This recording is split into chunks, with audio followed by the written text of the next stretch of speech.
ఎవరమ్మా నేను వస్తే బాగున్నారా?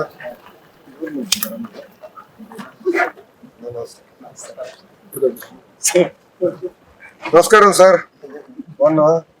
ఇక్కడ కంఫర్ట్లో నల్లగైపోయావు, పార్కింగ్ ఎక్కువైంది, నిద్ర తక్కువైనట్టు.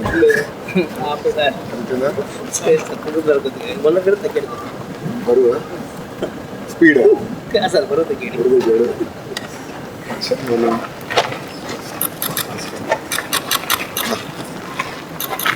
నమస్తే, బాగున్నారా?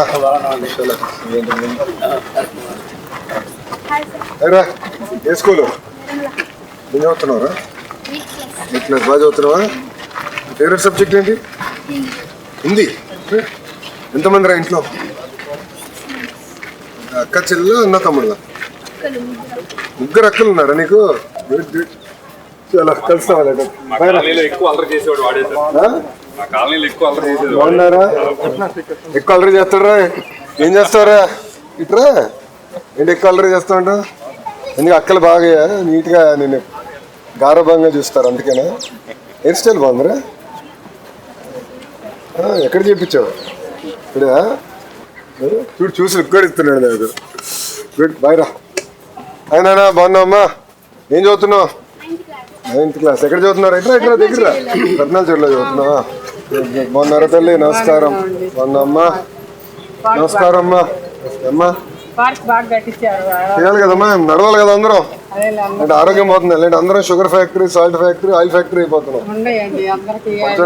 నేను అది ఊర్లోకి వచ్చినప్పుడేమో నర్సింగ్ ఎక్కడ లేదన్నారు, ఇప్పుడు పెద్ద పని పెట్టుకున్నాం. కొంచెం నడవాలమ్మా పొద్దున కార్యక్రమాలు చేసుకోవడానికి.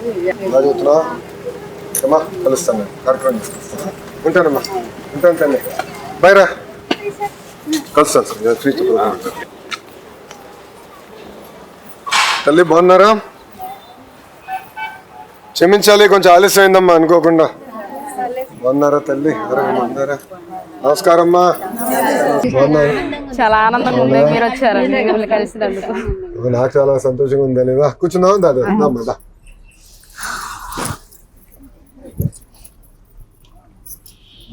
అమ్మాయి ఎలా ఉన్నారు? ఆరోగ్యం బాగుందా? ఇక్కడ మంగళగిరి టౌన్ నుంచి ఎంతమంది ఉన్నారు? ఇక్కడ ఎంతమంది? మంగళగిరి టౌన్ పట్టణం నుంచి ఎంతమంది ఉన్నారు? చేతులు పెగెత్తండి. టిట్కో అమ్మా, ఇందిరానగర్, ఆత్మకు, ప్రకాశ్ అమ్మా, మీది ఆత్మకు, అదోవాడు, తాడేపల్లి, మహానాడు రైల్వే స్టేషన్ బ్యాక్. అవును, మొన్న వచ్చినా కదా, చాలా బాగా చేశారు రైల్వే స్టేషన్, నీట్ గా చేశారు.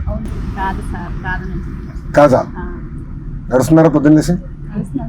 కష్టపడి మొత్తం వాకింగ్ ట్రాక్ చేయించావు కదా.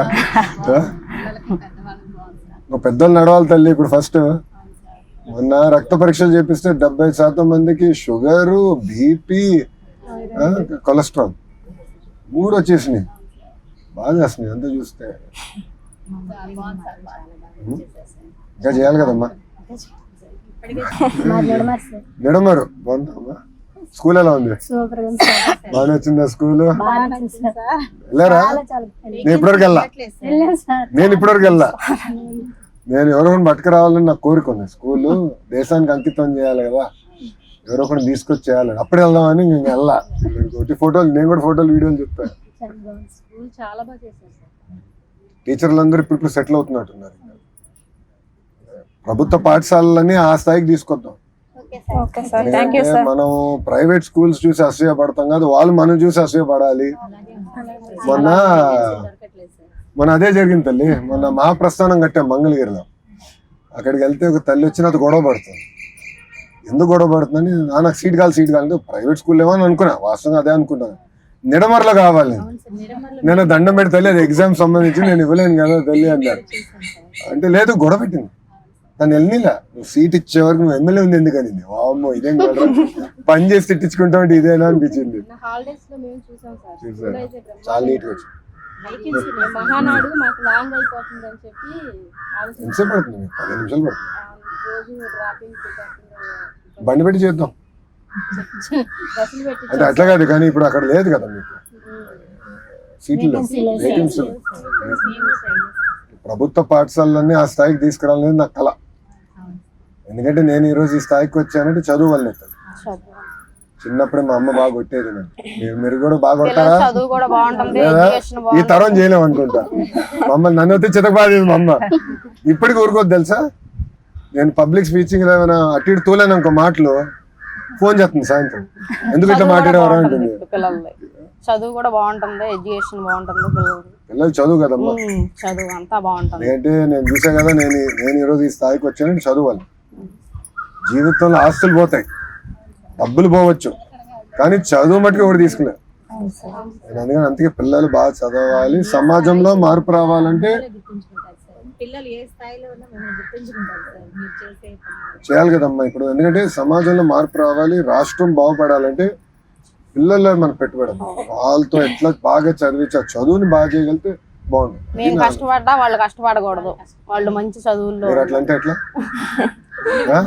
అది కాదు, మీరు ఎట్లా అంటారు రామ్మా ఒకసారి ఇంటికి వెళ్దాం. మీరు బాబు గారు చెప్తారు ఇది. ఆయనేమో అరే నేను 15 గంటలు పని చేస్తున్నా, నువ్వు 16 గంటలు పని చేయాలి నన్ను పెడుతున్నాడు రోజు. నో, శారీరక కష్టం వేరు, ఒప్పుకుంటాను. కానీ నేను భయపడేది కూడా ఏంటంటే గారభంగా పెంచకూడదు. వాస్తవాలకి దగ్గర పెంచాలి. కష్టం ఏంటో తెలియాలి. ఇప్పుడు మావాడు ఉన్నాడు దేవాంశు, బ్రహ్మని ఏం చేస్తాడంటే సంక్రాంతికి సెలవులకి ఊరికి వెళ్తాం. తల్లి వెళ్ళిన 4 రోజులు ప్రతిరోజు 3 గంటలు ఫ్యాక్టరీకి వెళ్ళాలి. అంటే ఫ్యాక్టరీకి వెళ్ళి అసలు పాలంటే ఏంటి, పాలు ఇచ్చేది రైతు ఉన్నాడు, రైతు దగ్గర పాలు తీసుకొచ్చి ఫ్యాక్టరీ తీసుకొచ్చి మళ్ళీ వినియోగదారు ఉన్నారు, వీళ్ళందరూ లేకపోతే మనం ఎవరు లేమని వాళ్ళకి అర్థం అవ్వాలి కదా. సో కసిపోకూడదు, ఆ కసి ఉంటేనే సాధించవచ్చు. మొన్న రీసెంట్ గా మా మేనల్లుడికి బాగానే సార్, బాబుకి 9th month లో లివర్ క్యాన్సర్ వచ్చేసింది. 9 నెలలకే సార్. అయితే రెయిన్బో హాస్పిటల్కి వెళ్ళాం సార్. అంటే మాకు ఎప్పుడు స్తోమత లేదు, కానీ అక్కడ హాస్పిటల్లోనే చూస్తాను, ఎక్కడ చూడరాను. కానీ సీఎం రిలీఫ్ ఫండ్ పెట్టుకోమంటే సార్, పెట్టిన 2 రోజులకే సీఎం ఫండ్ వచ్చింది సార్. క్యాన్సర్ది కూడా చేశారు సార్, బాగున్నాడు బాబు కూడా. ఇప్పుడు క్యాన్సర్ది బాలేబాబు గారు ఇప్పుడు ఒక హాస్పిటల్ కడుతున్నారు అమరావతిలో. హైదరాబాద్ లో బసవ తారకం క్యాన్సర్ హాస్పిటల్ అని ఉంది, మా అమ్మమ్మ పేరు పైన తాతగారు స్థాపించింది. దానికి ఇప్పుడు ఎక్స్టెన్షన్ ఇక్కడ కడుతున్నారు. అక్కడ ఏంటంటే ప్రత్యేకంగా పిల్లల కోసం బాగుంటుంది. ఎందుకంటే క్యాన్సర్ చాలా చిన్న వయసులో వచ్చేస్తుంది. అంటే ప్లాస్టిక్ ఎక్కువ వాడుతున్నాం కదమ్మా. వాటర్ తాగేది ప్లాస్టిక్ బాటిల్లే, ఆహారం పట్టుకెళ్ళేది చాలా మంది ప్లాస్టిక్ లో పట్టుకెళ్తున్నారు. ఒకప్పుడు మనంతా స్టీల్ ఉండేది. నాకు చిన్నప్పుడు బాగా గుర్తు, గాజు బాటిల్ స్టీల్, ఎక్కడికి వెళ్ళినా క్యారేజ్ కూడా స్టీల్ లో ఉండేది. దాని తర్వాత అందరం ప్లాస్టిక్ వచ్చాం. అదొక కారణం ఏమనిపిస్తుంది. ఇప్పుడు తిరిగి మనం అందరం అటు వెళ్ళలేము, తప్పదు. సార్ మా పాపకి చేయి కాలింది సార్ చిన్నపిల్లప్పుడు, ఆపరేషన్ చేయించాం గవర్నమెంట్ హాస్పిటల్లో. అంటే 90% వచ్చింది ఏలు, ఇంకా ఇది ఏలు. అంటే ఇవన్నీ చేశారు. 3 పిల్లలు, ఆడపిల్లలు 3. ఒకళ్ళు 10th చదువుతున్నారు, ఒకళ్ళు 9th, ఒకళ్ళు 7th. వదిలిపెట్టకూడదు. మా పిల్లలు ఇంత ముందు స్కూల్కి వెళ్ళమంటే వెళ్ళేవాళ్ళు కాదు సార్. ఒక్కరోజు అమ్మా ఈ పూట ఉంటాం, మధ్యాహ్నం వెళ్తాం, మళ్ళీ చాడీలు చెప్పాము. ఇప్పుడు 9 గంటల స్కూల్ 8 గంటలకి రెడీ అయ్యి వెళ్ళిపోతారు, వాళ్ళే వెళ్ళిపోతారు. పిల్లలు మామూలుగా లేరు ఇప్పుడు, ఏమో స్పీడ్ లో. ఓకే, ఎంతమంది మీరు పిల్లలకి ఫోన్ ఇస్తారు? ఫోన్ అందరం ఇస్తాం. ఎవరు మాట్లాడలేదు? ఇస్తామండి, ఫోన్ ఇస్తాం. అందరు ఇస్తున్నారా? హోంవర్క్ ఫోన్ లోనే ఇస్తున్నారు సార్. హోంవర్క్ అంతా ఫోన్ లో పెడుతున్నారు, ఆన్లైన్ లో పెడుతున్నారు. హోంవర్క్ మొత్తం ఆన్లైన్ లో ఇస్తున్నారు సార్. అది చేసుకోవడానికి ఫోన్ తీసుకోవాల్సి వస్తుంది. పంపిస్తున్నారు. రాసుకుంటారా, సినిమాలు చూస్తారు?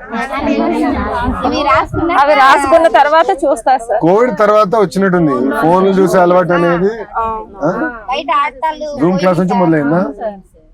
ఆడటాలు పోయినాయి సార్, ఆడుకోవట్లేదు ఎవరు పిల్లలు. ఫోన్ టీవీ వాటిలోనే లోపలే ఉంటారు, బయటికి రావటం మానేశారు సార్.